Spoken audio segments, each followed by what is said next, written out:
Hello, everybody. I'm Mike Hurd, and I And I'm have Kathy Cathy. Casey. Glad to Um, be with you all today. Thanks for watching our video. And today, Cathy, I have a question for you. How is it that some days a circumstance can make me feel a certain way? I'm okay with the circumstance. And then others days, like I'm not okay with it. My mood is completely different in the situation. For example, and frankly, the same thing could be true of things and interactions with people as well. Like sometimes I'm fine, I'm great, I'm having a great interaction, and other times it's not so great.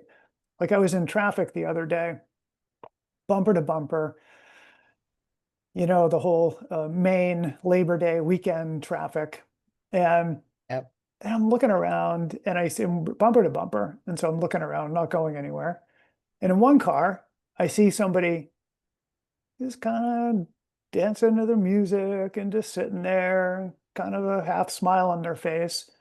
And then I look over in the other direction and I could see the person was just livid. Yeah. So what, same, I mean, we're all in the same traffic jam. So how is it that, and even with me, like what sometimes I could be okay in a traffic jam. And then other times I'm just like anxious and getting into that mode of worrying about where I need to be. And I don't know. Does any of this make sense to you? Well, for me, I was just at a family event, and there's this couple who they show up to all our family events, and we usually try to run in the opposite direction to avoid them.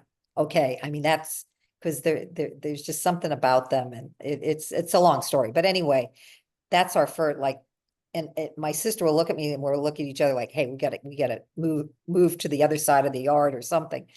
And for some reason, this time around, the person just showed up and I couldn't run away from them. I mean, I was kind of stuck because she came up to me and she starts talking to me. And it was really funny because instead of having all this thinking about not wanting to be with her, for some reason, I just decided to be with her, you know? And and it was interesting because she thought she was talking to my sister. So she didn't even know who I was. She assumed I was somebody else as she's talking.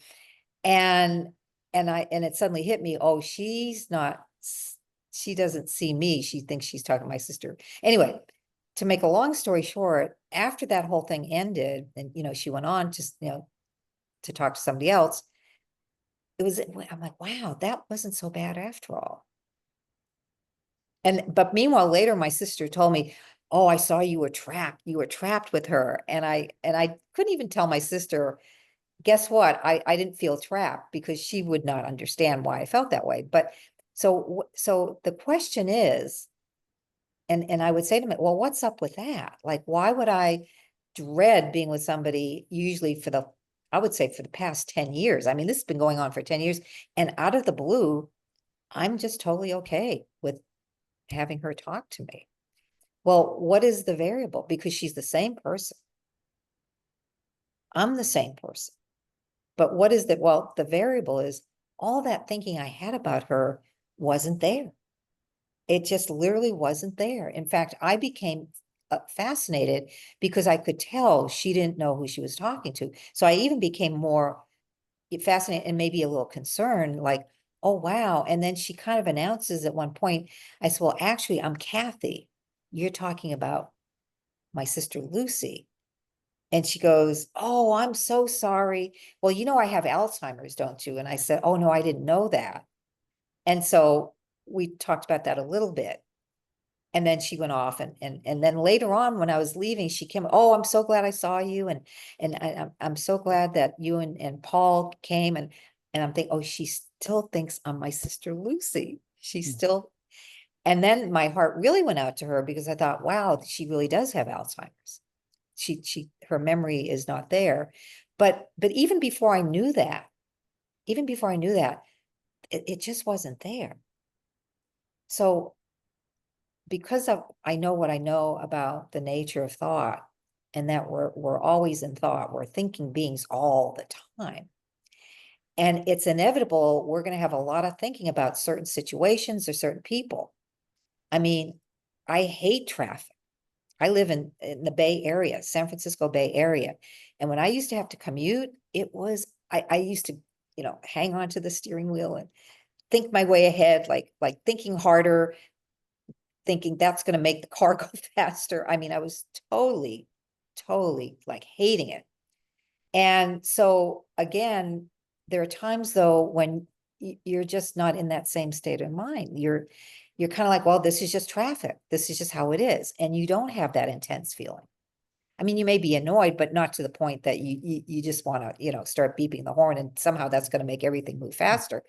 So in your life, just start to reflect in your life how there are days when things don't bother you that normally would bother you, and other days something will get on your very last nerve.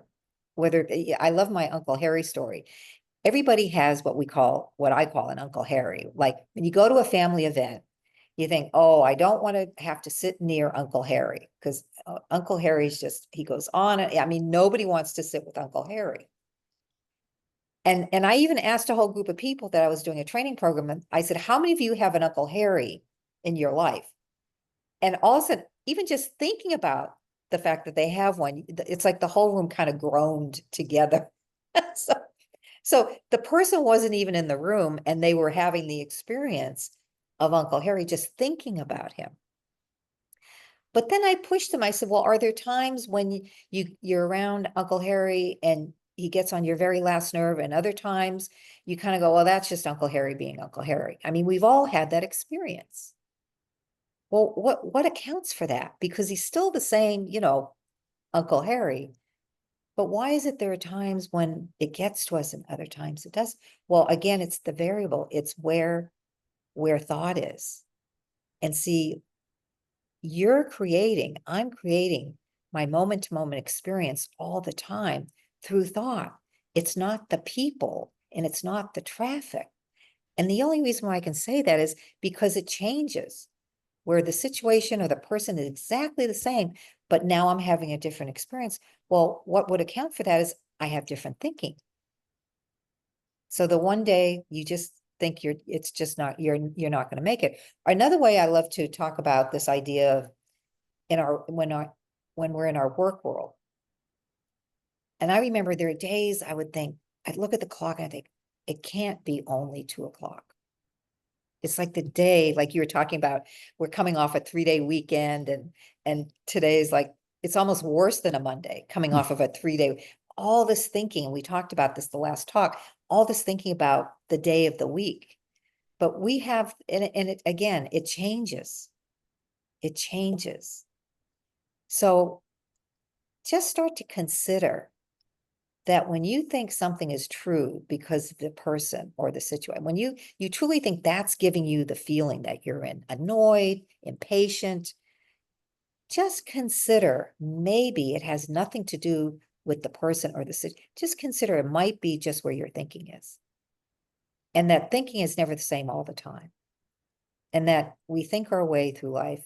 And when you're just in a light state of mind, we take things as they come. When we're not in such a light state of mind, everything is an issue. Everything is an issue. And again, as parents, I wish I knew this when I was raising my son. Because again, had I known this, I probably would have raised him differently. Because there were times I thought, Aaron, you are trying to make me grow old by what you're doing. You look to your kids, you go, you're trying to give me a heart attack. You're making me suffer. And parents feel that way at times because they're out doing their thing and they don't realize how worried we can be.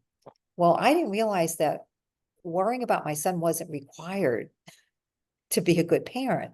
I didn't know that. And so realizing that I was creating that anxiety and worry, that I was creating that about my own son, that just kind of released, it just freed me so that I can be with my son as needed as opposed to anticipating or being hyper vigilant. So again, just consider that we're all creating our moment to moment experience through thought. Just consider that and see what happens. Thank you, Cathy. Well, that's my pleasure.